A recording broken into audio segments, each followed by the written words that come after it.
Well, greetings, my friends. I hope you're all doing well. My next guest is master herbalist and practicing druid Ellen Hopman.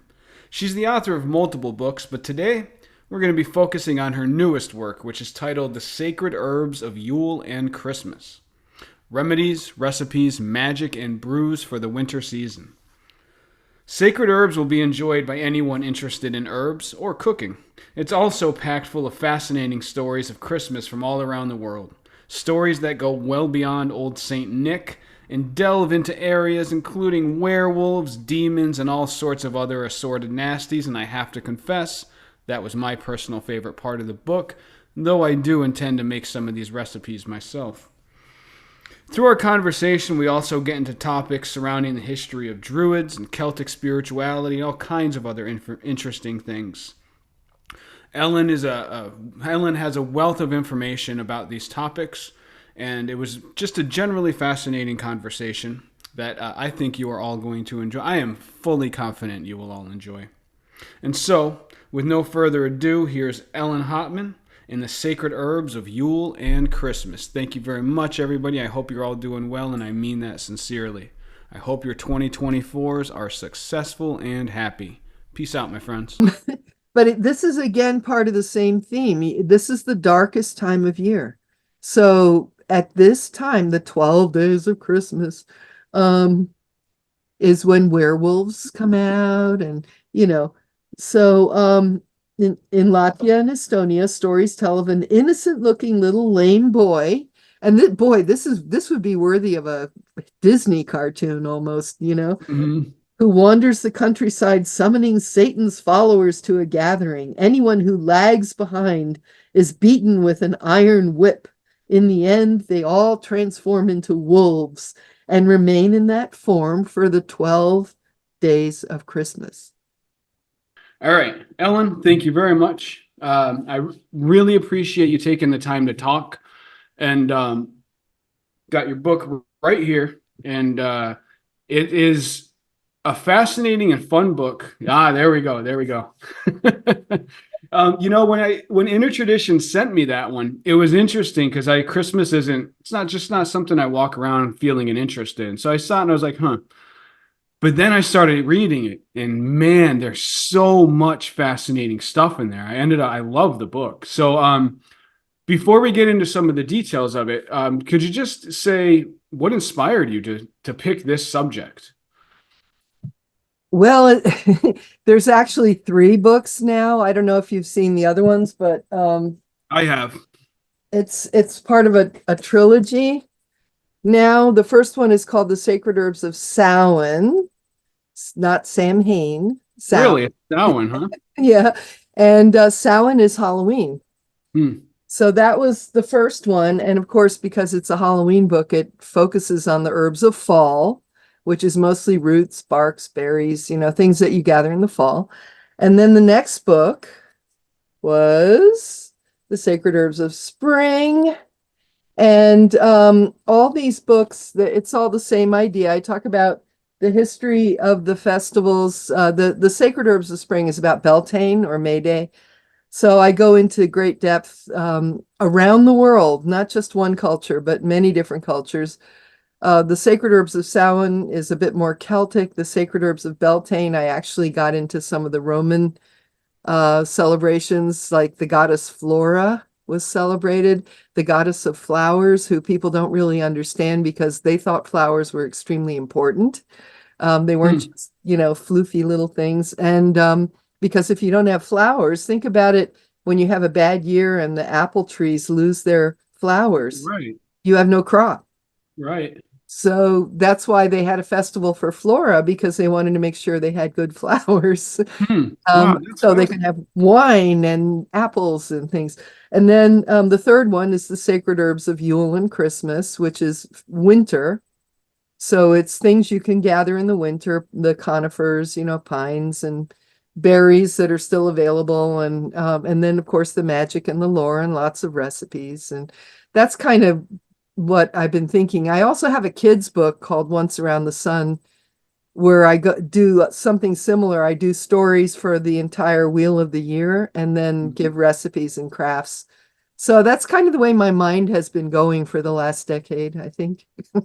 That's really cool. Yeah, because I mean, you're for the listeners, and I should have mentioned I will do a proper introduction that I edit into the beginning of the videos myself. I don't like to waste my time with my guests by giving introduction. You know who you are, but I will do it. But so your background is in herbalism. Like you've been immersed in the world of herbalism for a long time, it seems. Mhm.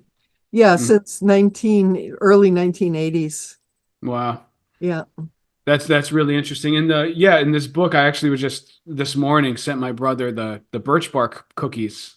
That Mhm. recipe, that sounds interesting. I sent him that. I said, yeah, man, we got to try making these. Have you actually tried? How many of these recipes did you make? A number of them. I do have my favorites. And my favorite one, and I talk about this one often because I put a lot of work into it. Every fall, I go out and I gather acorns.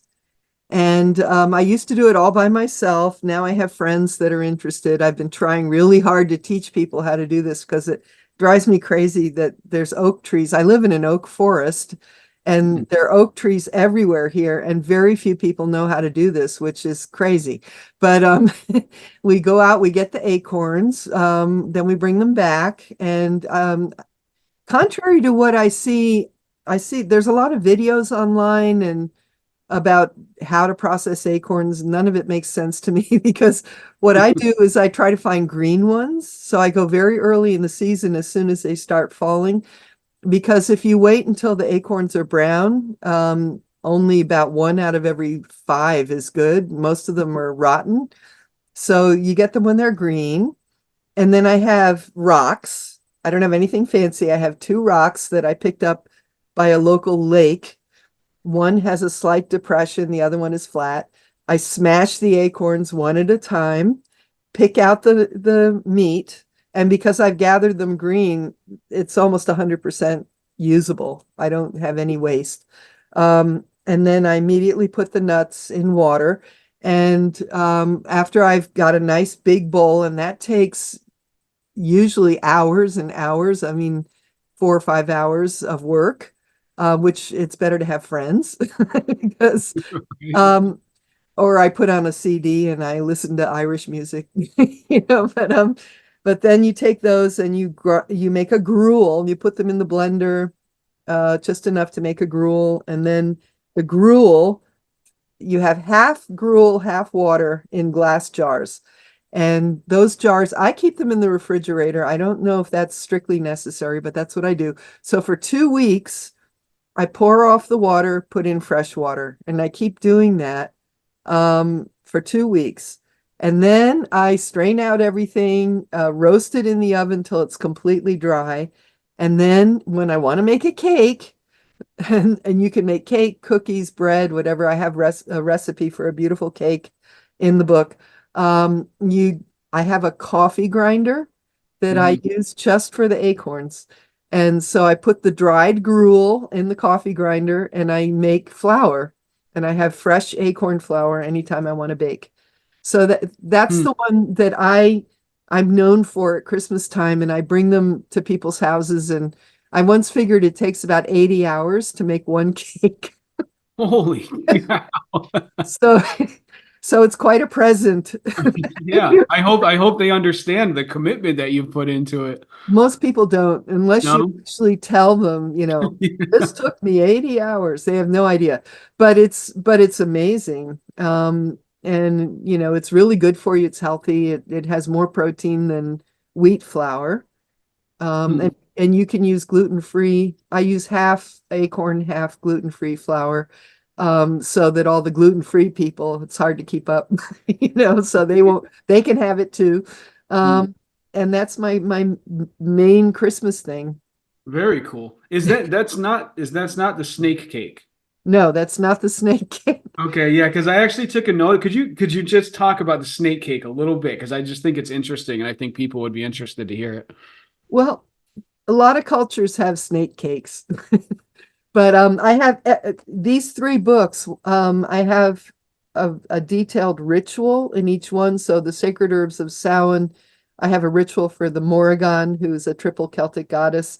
In the sacred herbs of spring and Beltane, I have a ritual for the goddess Flora. And then in the sacred herbs of Yule and Christmas, I have a ritual for the Kayak, who is the ancient hag goddess, the land creator goddess from Celtic tradition. But I suggest at the end that a nice way to end the ritual is to serve a snake cake. So, what is a snake cake? It's just a cake that you roll out the dough to make a strip, and then you fashion one end to look like the head of a snake, and the other end you make it like a tail, and the tail goes in the snake's mouth. Like a Ouroboros. Exactly. It's the Ouroboros, and Ouroboros implies eternity. Um, and that's a nice thing about the winter solstice is the sun always comes back, we hope, right? And Right. snakes are also symbols of healing because they shed their skin. They have the ability to transform themselves. And that's one of the reasons why, the medical symbol, the caduceus, has two snakes. Mm. That's one reason why. Because when in ancient times, when they saw the symbol of a snake, that meant a healer, Mm. somebody who knows how to transform, to change you from your sick state to a healthy state. So there's a lot of symbolism there. And you serve that at the end of the ritual, maybe with a little bit of wine or something. It's called cakes and wine. And it's very symbolic, and anything round. I mean, in the book, I talk a lot about things like round bread, coins, gold coins, especially. Whenever you see those appearing in folklore, in folk customs, that's the sun. Those are symbolic of the sun. And that's why one reason why we have round wreaths, we put a round wreath on the door. It's also the sun, Oh, very interesting. That yeah, Yeah. that's fascinating. That makes sense. Um, yeah, and so to the viewers, the book is you got the recipes, which is really interesting stuff, and it's like kind of about the first half of the book, roughly. That gets into it's like the second half is more recipes and things like that, and then the first half, I don't think it's evenly divided in half, but the first portion goes over various traditions from around the world, and that stuff is just really fascinating. I was hoping to go into a couple details about those items, things that caught my attention specifically. And the first, I'm going to need your help in pronouncing this. I actually have some Basque heritage, so Oh, the olencero. well, I would give it the Spanish pronunciation, olencero. Oh, that's how you say it. Well, no, okay, awesome, thank you. But yeah, I lived in northern Spain actually for 3 years, in the Oh, wow, really? País Vasco, I did live there.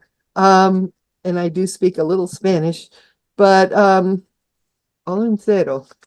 Um, I believe that was page 25, if I'm not yeah, mistaken. 21. 21. In the Basque area that straddles northeastern Spain and southwestern France, a character called Olencero, whose name means time of the good ones, originally a giant and later described as a charcoal burner or shepherd, comes from the wild mountains on the night of December 24 to distribute presents. He wears a boina, a Basque beret. On Christmas Eve, Basque shepherds dance in the village wearing pelts and reciting ancient verses. Youths go from house to house, dancing and singing, collecting food or money to prepare a festive dinner. So the fact that he comes from the mountains, the wild mountains, um, and the fact that he's either a charcoal burners had their setup away from the village, in the wild. And the same thing with Hmm. shepherds. Shepherds are, they would stay day and night out in the fields. And what that means is they're much more connected to nature. So Right. they're connected to the mystical, wild forces of nature. Hmm. That's what that is. So um, he comes down on the night of December 24th, bringing presents. So this is bringing magic into the village. It's the Basque religion was a nature religion, and the main goddess was named Mari. And the way you accessed Mari was you had to go into a cave. You had to go in a deep hole in the ground or into a cave, and then you would make offerings to her, but you had to go under the earth. And she was Hmm. the earth goddess. Yeah, it's so there's a tremendous amount of respect for the wild and for nature kind of encoded in this story. Was she generally benevolent or generally malevolent? No, she's the earth mother. She's the goddess who creates Well, all yeah, I, the I ask because food. in some traditions, well, in many traditions, you have the gods that represent like duality, and they can be kind of both at the same time. You know. Well, I'm not an expert in Mari, but my impression with her is that she's the earth mother. She's the one who feeds us, you know?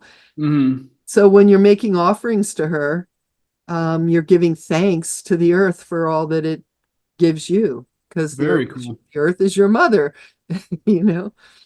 That's really, I actually did a couple of years ago. I didn't dig deep, but I did try to find some information on the Basque religion. There really is not much out there. I actually, I forgot about this because I contacted a professor that lives in Spain Mhm. who had written on the subject, and he and I had a couple little back and forths, but I forgot to follow up on it more. So I appreciate you sharing that tidbit. Yeah, my impression is that Mari is really the most important one, Hmm, very interesting. the mother So goddess, what was that? the mother goddess, the Right. earth mother. Yeah. Mm. It's interesting what you said about them coming from the wild, because I was just reading a few days ago somebody talking about how Jesus being born in a manger was itself symbolic because it was him coming out of the most like not dirty. It's not a negative thing. Like the basis aspects of the material reality, like the divine coming out of the basest aspects of material world. It's a And manger, it's animals. he's surrounded by animals, Right. Right. right? And he's laid in straw. And I have a whole chapter on straw, just on grain and straw. Mhm. Straw is very symbolic also. It's golden, it's solar. It has a lot of magical properties.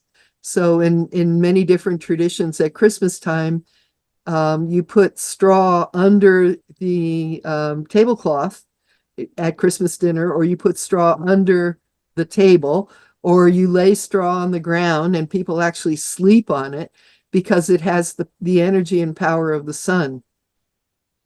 Hmm. No, that makes sense. Mhm. Now I want to add straw to my Christmas celebrations. So let's also talk about the Greek Kalakansari. Is that how Oh you say boy, I've never heard it spoken out loud. it? So that's tough. The best I'd like to hear from a Greek person how to say this, but Kali Kansari or Kali Kansari. Um, Again, these are okay. These are elves or demons who are said to appear during the 12-day period between Christmas and Epiphany. The night of Epiphany, by the way, tonight is January 5th. So the night of Epiphany is tonight. So this is their last time to be out and about. Okay. Descriptions of their appearance vary. They're said to be small, black, male, and mostly blind. That's because they live underground. With long black tails, or perhaps to have crooked legs and arms, hunched backs, large ears, strange eyes, and all kinds of other deformities. Some report that they wear wooden or iron boots to better kick people. Others maintain they are hooved, not booted. Their speech is lisping, and they like to dine on worms, snails, and frogs. That's Um, pleasant. okay, so the Kali Kansari or Kali Kansari live deep underground at the center of the earth, where they constantly labor with a huge handsaw to cut down the world tree that supports the earth.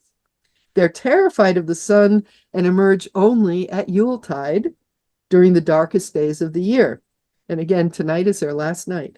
Once Hmm. above ground, they invade homes, coming down the chimney and through openings such as keyholes, windows, and cracks in doors and windows. They play tricks on humans, perhaps peeing on the fire, souring the milk, or making people dance to the point of exhaustion and generally cause mayhem. Um, okay, there's a theme to this. Okay, this is the darkest time of year. Right. So this time of year, which is ending tonight, all the things that normally live underground because they like being in the dark, and actually in Germanic tradition, they like flying across the night sky, but in other traditions, they live underground. They only emerge and come up above ground now because the earth is dark and it most closely resembles their home. Hmm. So that's why they emerge this time of year. And that's why there's all these things that we do. Why do we put lights on the house? Why do we put lights on the Christmas tree? Why do we light candles? Why do we have Yule logs? Why do we have bonfires outside? All these traditions are for one purpose, which is to scare away all these nasty things that come out this time of year.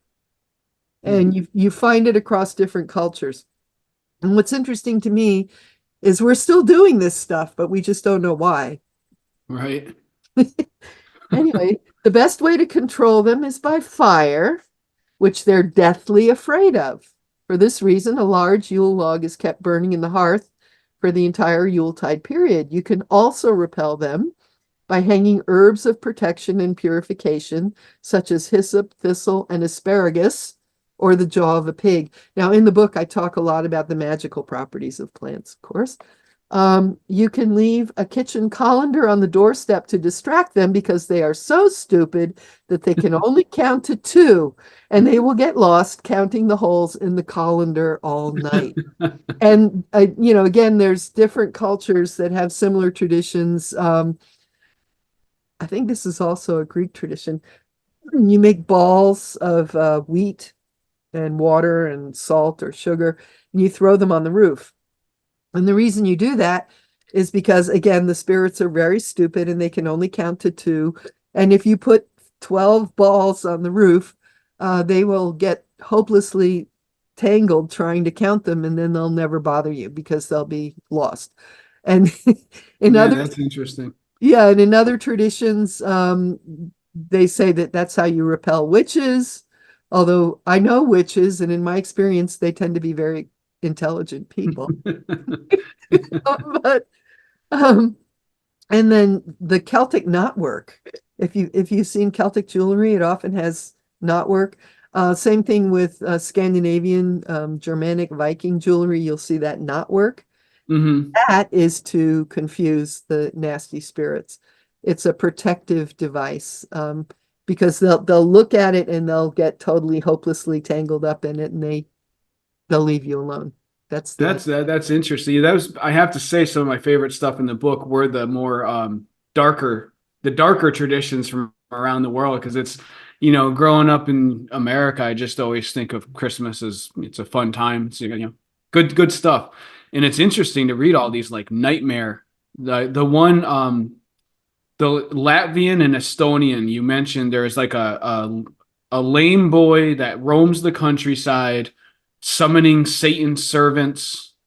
And like they kind of he allows them to like reign for 12 days, or I think it was 12 days, something like Yeah, the that. 12 days of Christmas, which again, tonight is the last night. So, Right, right. so after tonight, you don't have to worry.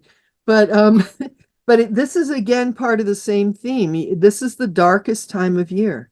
So at this time, the 12 days of Christmas, um, is when werewolves come out, and so in Latvia and Estonia, stories tell of an innocent looking little lame boy.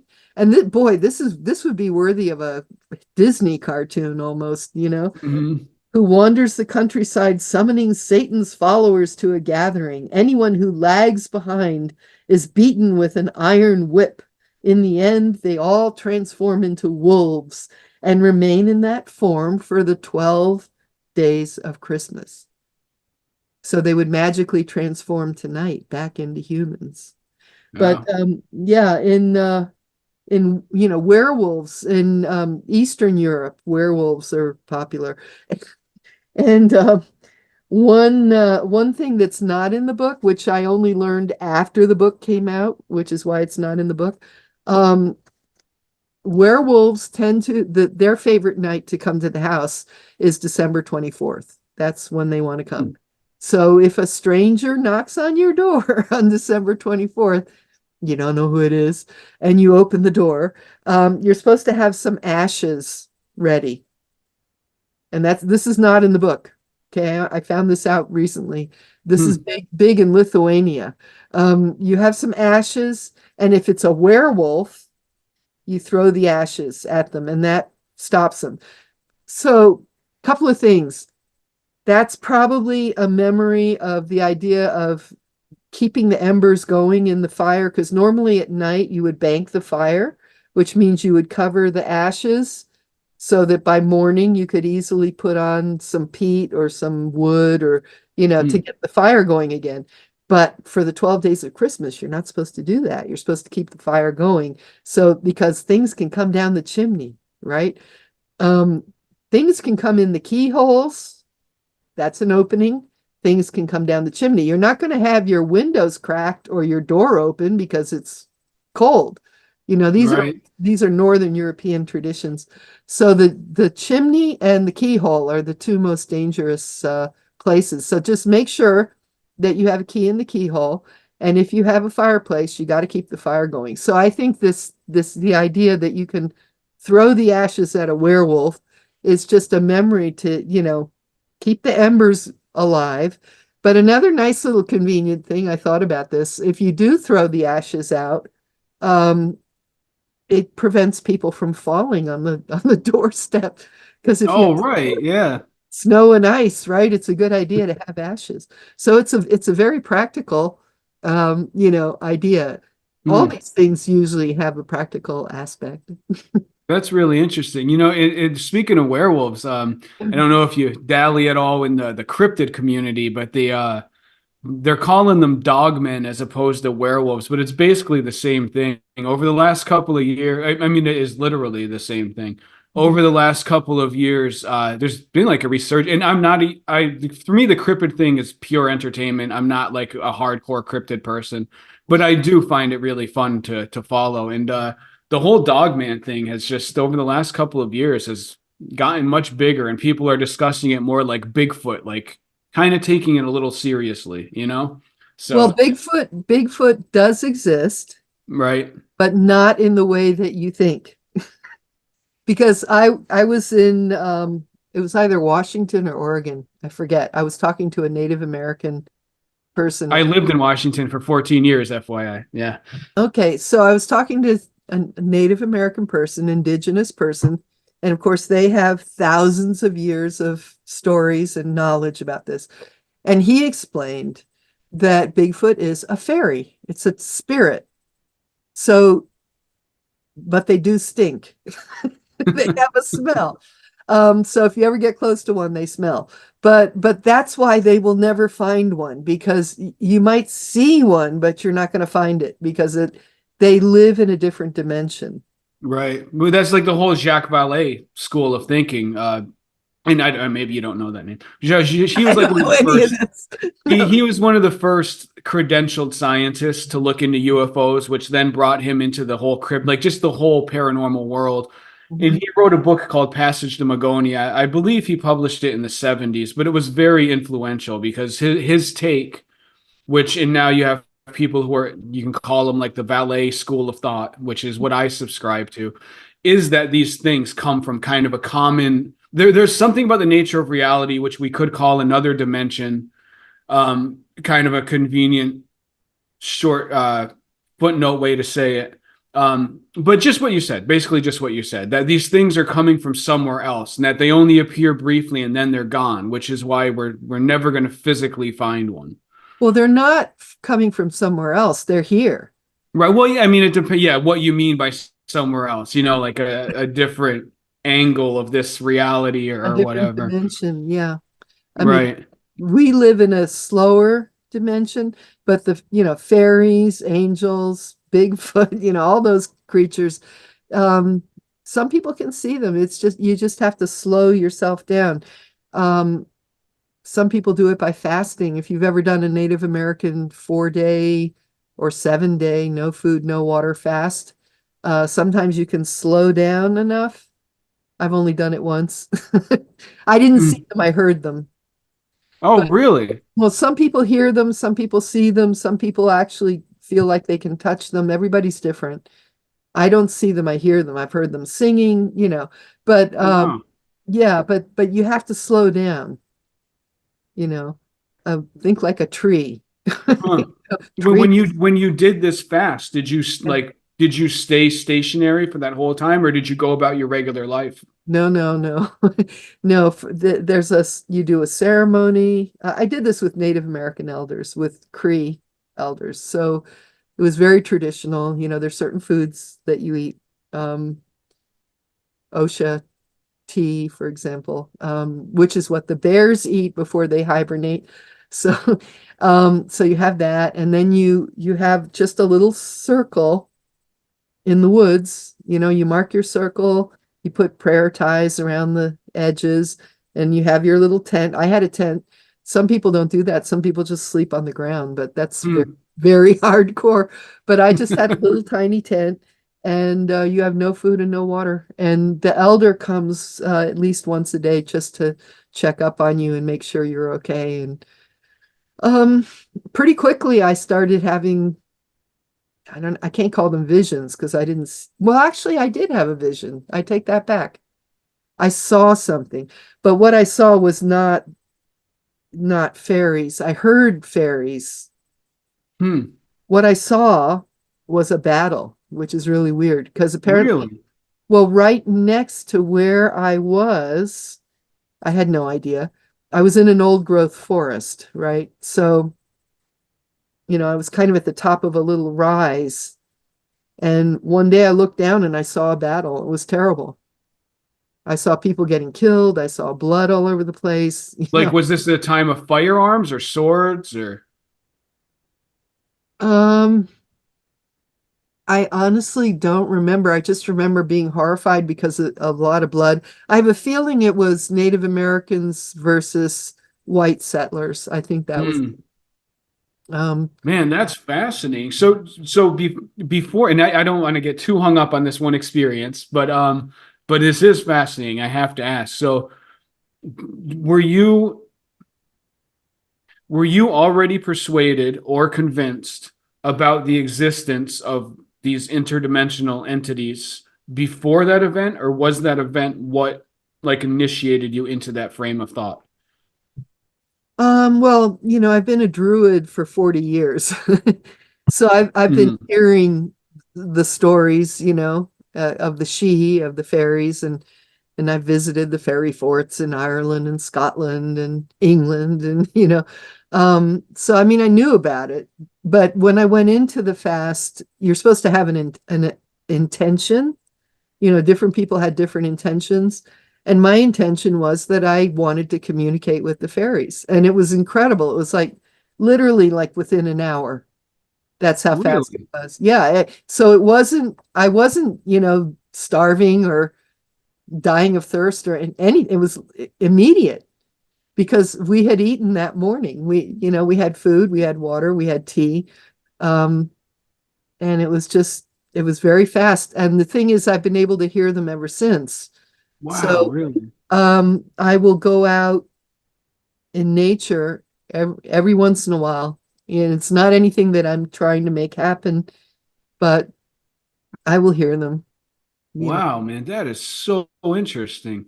Yeah. Yeah, and I wanted to, well, I guess we've already just gotten into this because you're, obviously, when I was researching your background, you've been a druid since 1984, is what I read. Mhm. Um, and so, so when you're reading about all of these different traditions around the world, and these people, different cultures have different beings, do you do you think that these beings exist in any objective sense, or is it a subjective interpretation of something? I guess, do you think they exist in a literal sense? Like if we're talking about elves from, I don't know, Finland or something, Mhm. do you think that their particular elves exist as they see them, and then the Irish have their particular creatures? Or is it all one creature that is being subjectively interpreted by the individual seeing them? No, I mean, if you go into a jungle, there's many different animals, you know. So what you're, I mean, the astral, we call it the astral plane. That term has been around for a long time. But um, I've done meditations where to contact the astral plane, and I've seen different things actually. Hmm. But yeah, no, there's many different kinds. But you think they are geographically located, I guess is what I'm Well, yeah, asking. they're connected to the land, although some of them, you know, when the settlers came to America, for example, some of them came with families. So there sometimes a family, this is in Scottish tradition, but sometimes a family will have an object like a cairn, which is two stones that you use to grind grain, and it Hmm. gets passed down through the generations in one family. And sometimes there's a spirit connected to that. And so if the family brings it, although it's kind, you know, if you were coming across the Atlantic in a boat, it's kind of hard to be carrying big rocks. But if the family moves house and they bring that object with them, the spirit can come with them. Hmm. Wow, that's interesting because then that raises the possibility of like invasive species of astral beings, Yeah. right? Like, which is something I've just never thought of before. That's an interesting thought. Well, it's kind of what's happening though is a little different. It's kind of what's happening to the natural world in general is that the more development there is, the more cities there are, the more cars, the more trains, the more airplanes, the more bright lights that they're being driven away. Hmm. Like they're having a really hard time. So people used to have spirits in the house, spirits in the barn, you know, spirits that would help. There were even spirits that would help with the wine production, and they lived only in the wine cellars, you know, and you had to give them things. Um, but the more we develop, the more civilization there is. We cut down the trees, we destroy nature. They can't handle that, so they're just being driven away further and further away, and they can't work with us, you know. Hmm. That's interesting. Yeah, I read a lot of Rudolf Steiner. I'm sure you're familiar with Steiner, but he talks about all of the different elemental beings, which is basically just the term that he uses to describe what you're describing, which, Yeah. it's basically the same thing. But yeah, it's just interesting. I guess I wonder, where do you think that would go? Like if things can continue to persist in the way that they're going, and the course was not reversed to allow these things a more natural state of being again, to allow these things to live in a more natural way. Um, what do you think happens to them? Like, do they just perpetually live in these isolated areas or in the astral forever? You know what I mean? Like what would happen? I think they're hiding. They have to hide, you know. Hmm. They might go underground. Um, that's probably where they go, underground. That's yeah, and Steiner actually said exactly that. He talked about the earth beings that you if you go into subterranean passages, you could like literally encounter these things that still live underground. Mhm. Which, but then that becomes weird because then what if we as human beings expand underground and then like Well, we do that a little bit with our mining and right, bombs that we drop. I mean, we're basically very destructive animals. right, I mean, it's getting to be crazy. right. So, you know, the best case scenario with Elon Musk and all these people, let the ones who want to leave, and then let the earth heal. Right. That's the Yeah, best. that's actually a really good point. I hadn't really thought about that. The people who want to take humanity to Mars or wherever it is, I Let them think. go. Let them go. You know?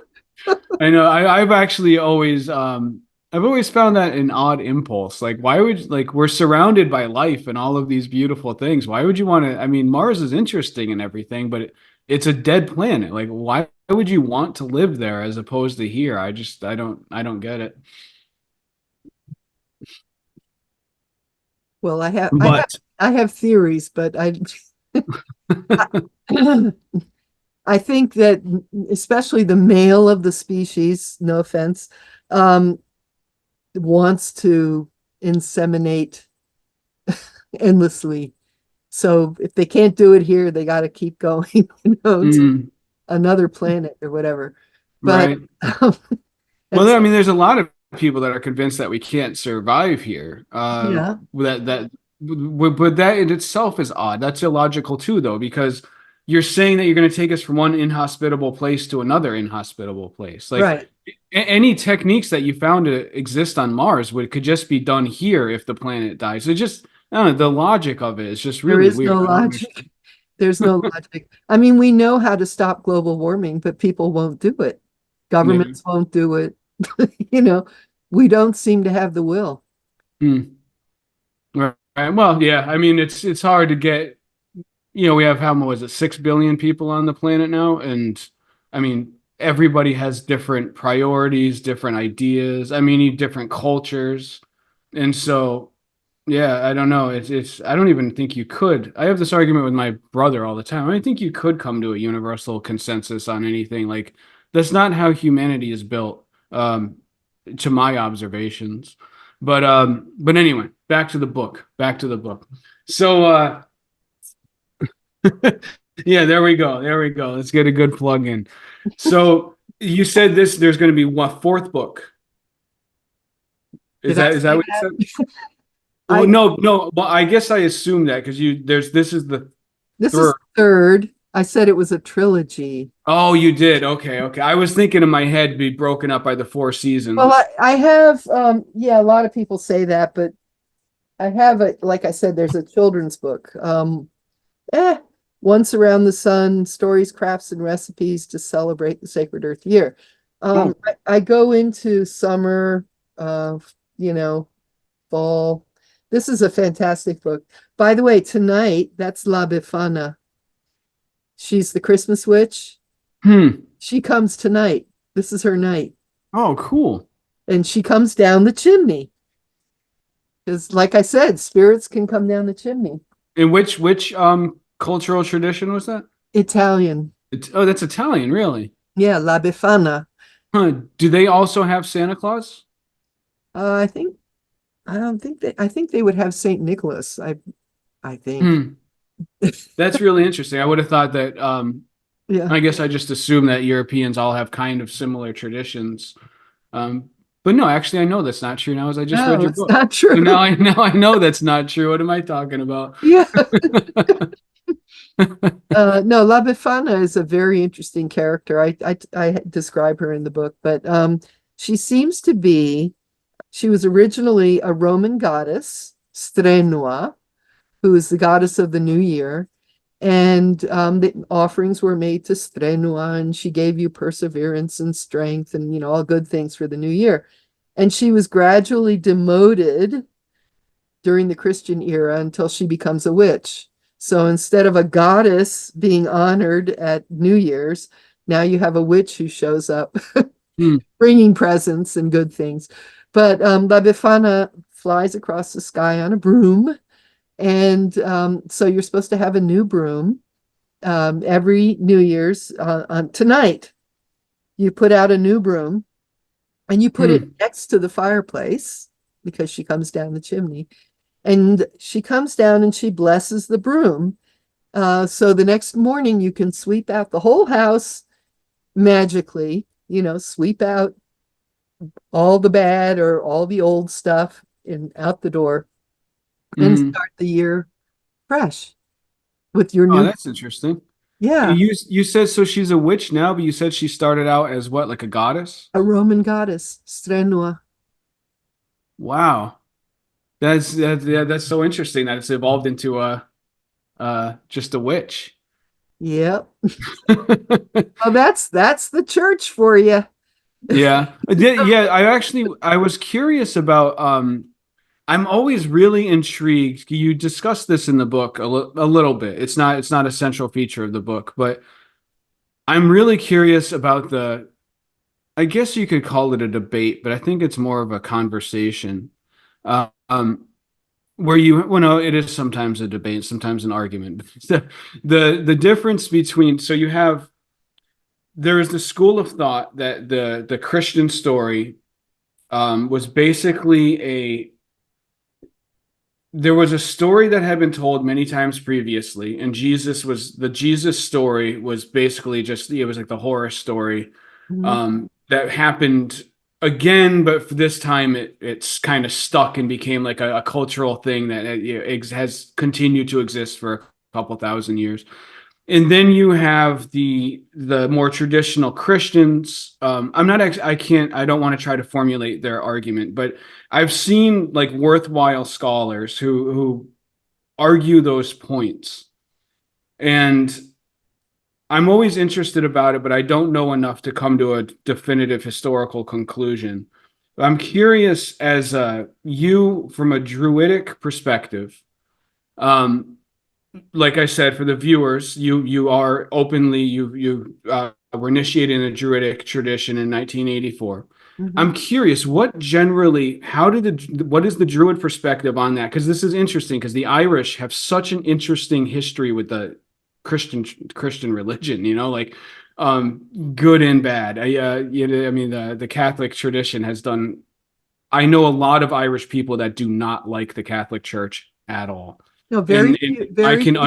I can definitely understand. So I'm just curious your perspective on just on those things as it from a Druidic perspective. Well, first of all, I think only 5% of Irish people go to church now.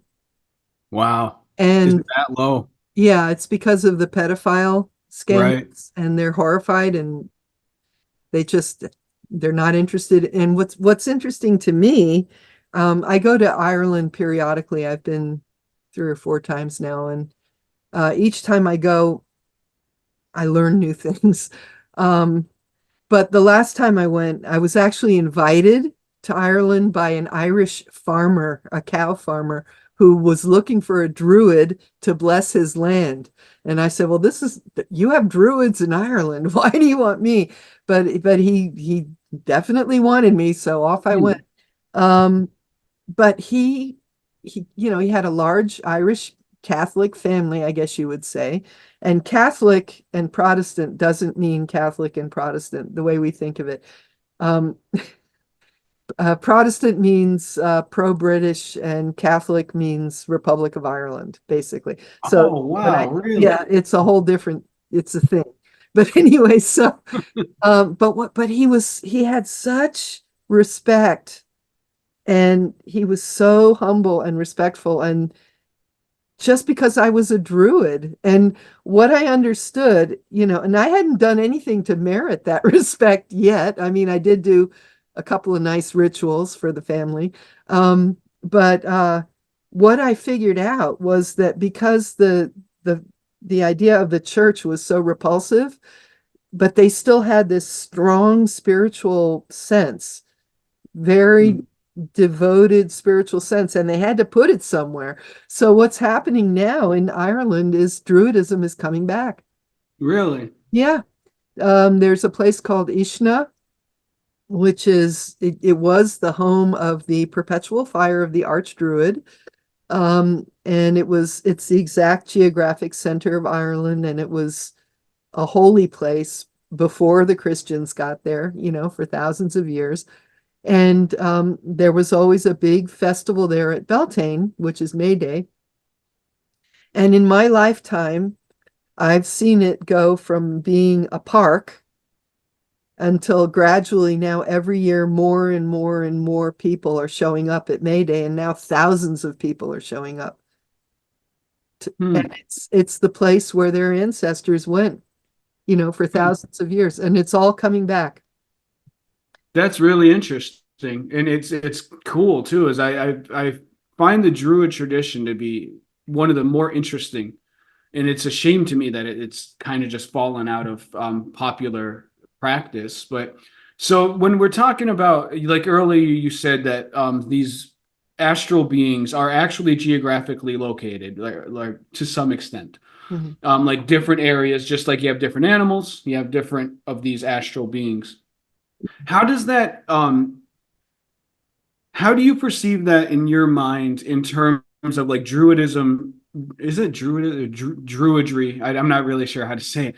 Was located specifically in Ireland. Do you think of it in does the Druid community think of it as a specifically Irish tradition, or is Druid more of like a it's somebody who works with nature?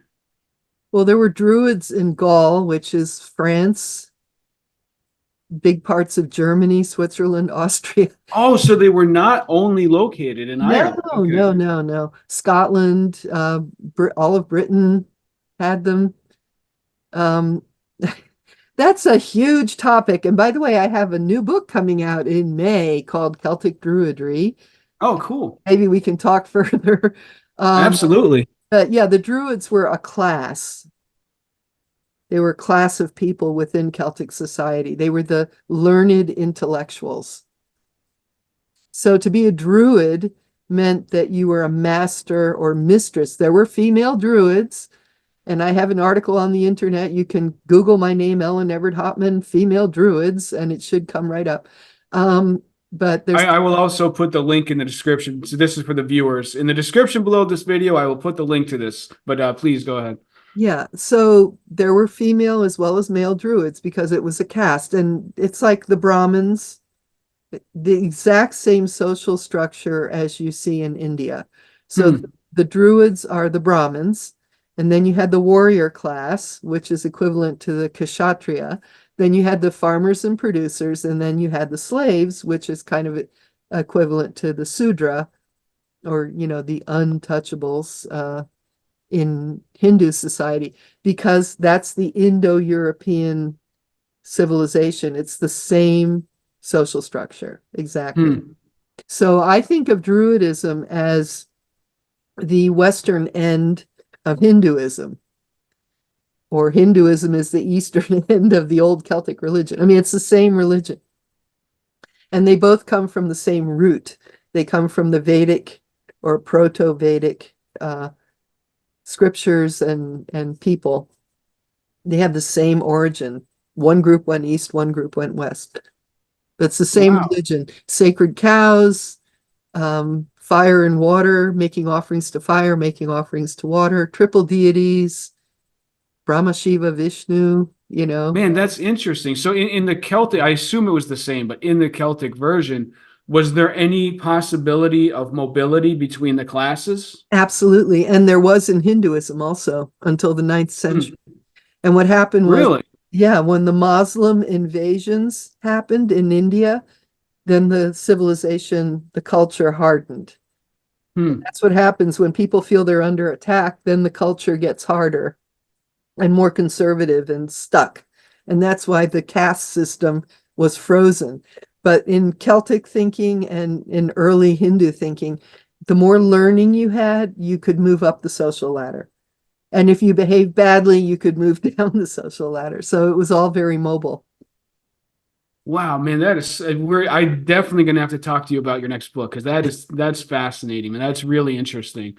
Um, and good to hear. I've always been bothered by systems where you cannot improve your situation. That's always just been one of those things that sticks in my craw. So I'm glad to hear that they could. Very interesting stuff. But all right, so we're coming to the end of the hour, and sorry that I think I kind of went off on a little tangent, but it's the Druid stuff is so interesting to me. And it is relevant to the book because the book is written, with your knowledge as a Druid and your herbalism and all of those things. But so in addition to this book and the book that you just mentioned, do you have any other projects that you would like to just share with people and anything that you have coming up? Well, if people are interested in studying Druidism, the group that I founded, and I was Archdruid for 9 years or something, is called Tribe of the Oak. and it's tribeoftheoak.org, .org. And we have a training program. It takes a few years. There's a lot of reading involved. And we have a public page on Facebook, Tribe of the Oak Druids Public Forum, something like that. We also have a private page which only members can be a part of. But that's and if you're interested in my books, you can go to my website, ellenevertthopman.com, or you can go to my Amazon author page. All my books are there because I have 3 or 4 different publishers now. So if you go to, just go to my author page on Amazon, you'll see everything there. Very cool. I guess I lied because I actually do have one more question that popped into mind. I think it'll be a quick one. Okay. So you had mentioned that the Catholic or the Irish, a lot of them are returning to their kind of pagan roots. Have you been experiencing that in general? Like with the Tribe of the Oak, have you been noticing an uptick in interest, like from here in the United States or from everywhere? Well, paganism in general is growing. We know this. And paganism, we even had something called the Dictionary Project. This was about 20 years ago, where we wrote to all the dictionaries and I think only one got back to us, but people have a very strange idea about what a pagan is, and they think that pagan, a godless person, right? Mm. Or witch, an ugly old hag, and hey, that's exactly the opposite. Pagans tend to be very well educated. There was a survey done at one point. We have a higher percentage of master's degrees than the general public. We read books voraciously. Right. And it's just, and we're not godless. I mean, that's the craziest idea of all, because paganism, actually, it's very similar to Hinduism. You'll see in Hinduism, we honor all the gods, we honor all the goddesses. And no, Satan is not a pagan deity. Satan is a Judeo-Christian deity, has nothing to do with us. Right. We do not work with Satan. If somebody's working with Satan, they're either a Christian or they're rebelling against Christianity or something. They're not a pagan, really, because it's an earth religion. It's not about Satan. Right. So do you have time for one more question? I'm sure. All right. I'm sorry, but this led into something that I really wanted to ask and I didn't get around to asking it. It feeds into what you just said. Okay. So in the book, there's the Four Thieves vinegar. And to quickly recap that for the viewers, the Four Thieves vinegar was back in the plague times. Thieves would cover themselves with this stuff so that they go break into people's houses and not get sick. But what was interesting in what's leading into this question is that it appears, looking back, that it actually would have worked, that the stuff that they were putting on their body actually would have prevented them from getting sick. And so there's an idea that I have always found fascinating, this notion that human consciousness and the earth they're linked, and like the earth is kind of always trying to speak to humanity. And so even in these pre-scientific times, when people were not conducting scientific experiments to figure out what worked, and yet we know that they were figuring out these plants that were serving these functions that you can't think of how they rationally could have figured this out in any other way if they weren't conducting scientific experiments. And so the idea is that Mother Nature, or however you want to say it, the earth spirit, is like guiding humanity and letting us know, like, if you use this material, it will do this. And so I am curious. I assume that is your perspective, but number one, I guess, is that your perspective? And number two, do you think there is a grand design to this? Is humanity being honed to try to get us to some like end state? Well, the expression, the earth is our mother, and it's literally true. The earth is always trying to take care of us.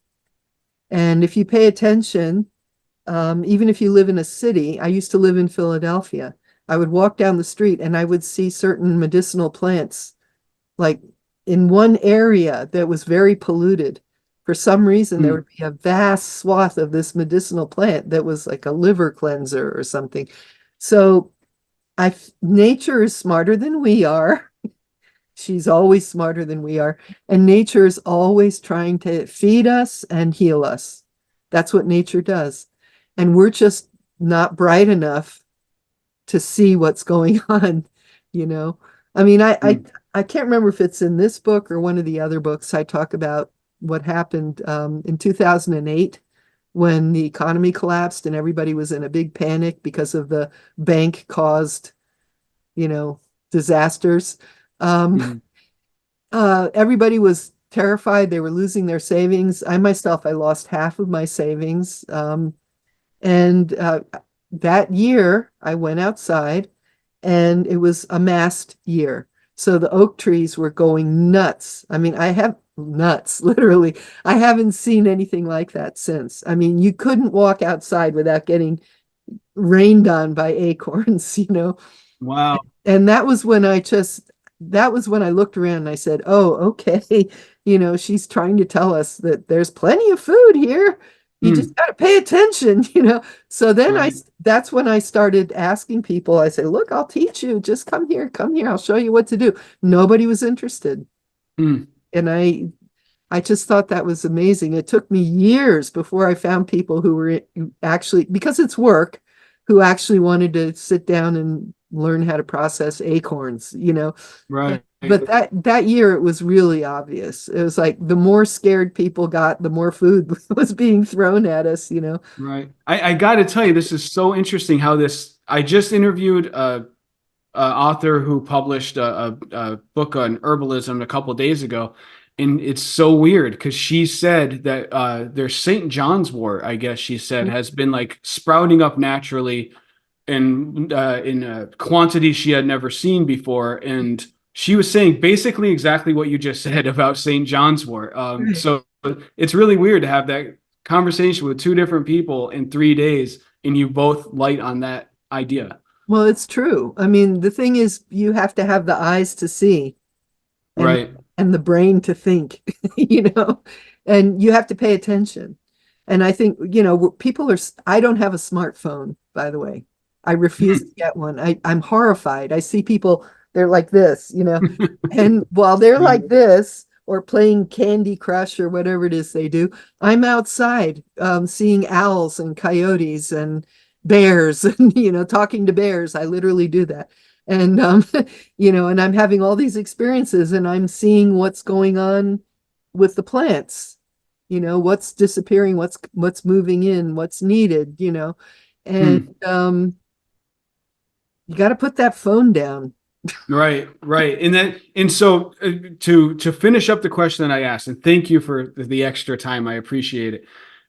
Just to clarify, when the question I asked a couple questions ago, so to quickly encapsulate it, there's a book called The Secret History of the World. But it doesn't matter because many people have said this. Rudolf Steiner said this. A lot of people from that era have said this. That basically humanity was born with a design in mind, and through our evolution, all this time, we're on our own, but we're also kind of guided, like you said. Like the Earth speaks to us and says, "Hey," taps us on the shoulder. Why don't you pay attention? You want to check this out.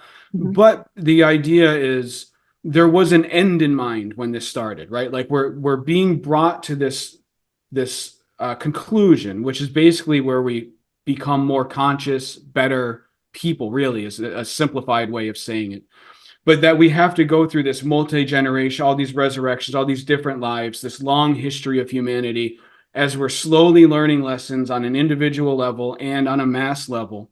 But there is an end to it. Like it's trying to get us to this point of kind of like a perfected nature, where we are, like Christians would say, we embrace the Christ consciousness. Other religions would say it different ways. Basically, we're just where we become spiritually enlightened beings. Is there anything like that in the Druid perspective or your personal perspective of looking at it? Well, it's not really encoded in the Druid tradition so much. We do talk about reincarnation. That's a basic belief.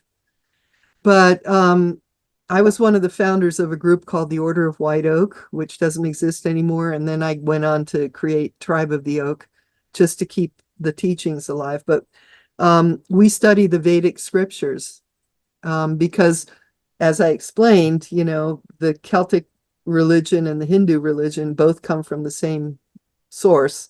So I go back to the source, and there are these wonderful Gitas. My favorite one is the Ashtavakra Gita, which teaches you how to be an enlightened person. Hmm.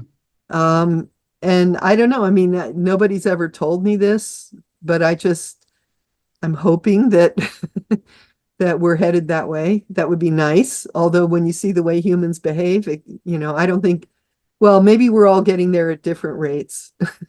Some Right. some people are closer and some people are further Right. behind. Yeah. Yeah, and I think it's an interesting topic because it's almost like you'd kind of almost in a way want it to be that way because then that rewards your personal spiritual efforts. And like if it was just going to be given to me, then why am I meditating for an hour every day? You know what I mean? But like you have to work for it. You have to work for your own personal growth, which would then mean that it can't all happen at the same rate. It has to be individuated across different people.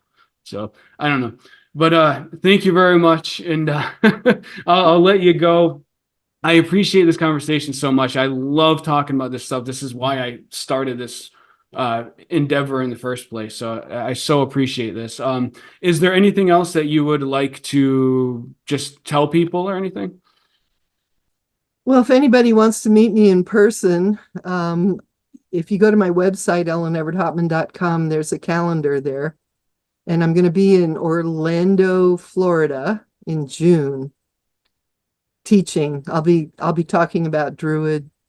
Oh, really? I live in Florida. I might Druid. actually go to that. Oh, it's okay. It's called Summer Magic Festival, I think. It's on my website. You can Google it. But I'll be lecturing there and I'll have my books and Oh, very cool. I do a lot I mean, I'm online all the time. I'm on Instagram, I'm on Facebook. You can find me.